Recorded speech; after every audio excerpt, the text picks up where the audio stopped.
आजको भिडियोमा हजुरहरु सबैलाई नमस्ते। आज चाहिँ हाम्रो मौरी भागेको छ। यो चाहिँ कुनै मिटिङ बक्सको हुनुपर्छ। मौरीको गोला एकदम थोरै रहेछ। हामीले रानी बनाएको मिटिङ बक्सबाट भागेको हुनुपर्छ यो चाहिँ। आज हजुरहरुलाई चाहिँ म यो मौरी कसरी समाउने त, यो भागेको मौरी कसरी फेरि फर्काएर घरमा लगिन्छ भन्ने बारेमा सबै भिडियो देखाउने छु।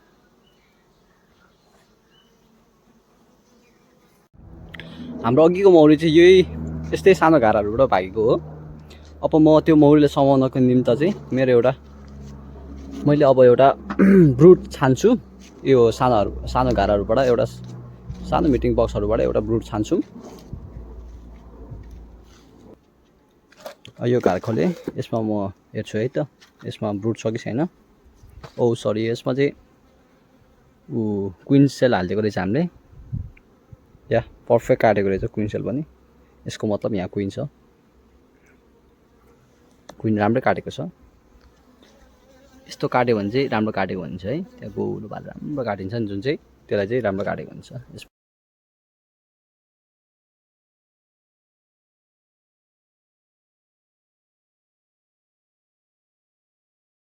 नभए पनि यो सुपरमा चाहिँ हुनुपर्ने हो ब्रुड।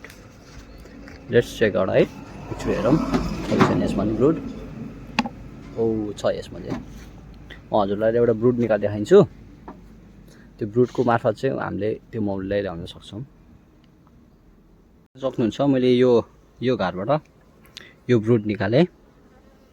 ब्रुड यो यति ब्रुड चाहिँ निकालेँ मैले। ब्रुड निकालेपछि र यसको मौरी, यो मौरी टकाइनु भनेको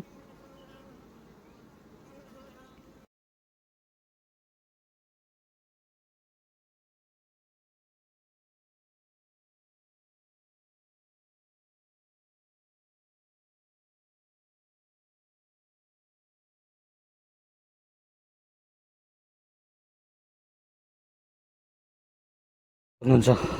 मेरो यो घरमा चाहिँ म राख्न जाँदैछु। जस्तै अब यो चाहिँ यहाँबाट म रानी पनि ननिकालिकन, रानी चाहिँ कुहिएको रहेछ। अब यसमा यो गर्ने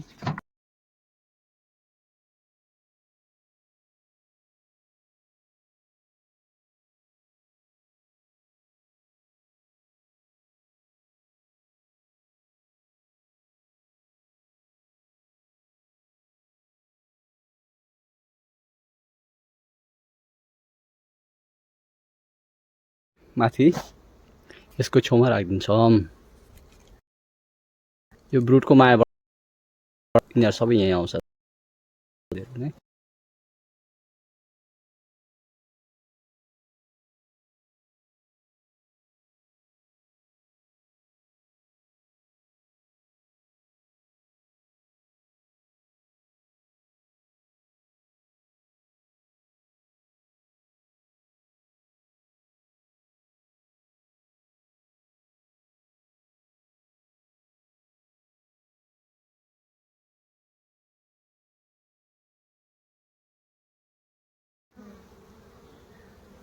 फाइनली मिसन चाहिँ कम्प्लिट हुन जाँदैछ।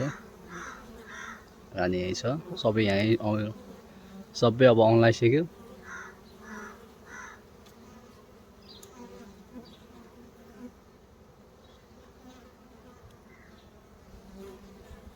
ओके,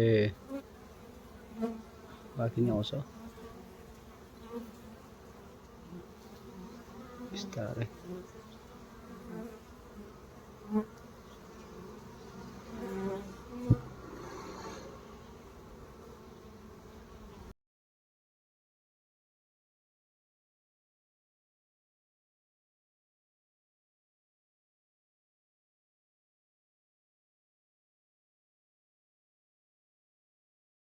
त्यो अघि ल्याएको मिटिङ बक्समा अहिले मस्त मौरी खेलिरहेछ, देख्न सक्नुहुन्छ। ओके, यति गरेपछि चाहिँ हाम्रो काम सल्भ हुन्छ। हस् त, अर्को भिडियो चाहिएमा हजुरहरूले कमेन्ट गर्नु होला। Thank you.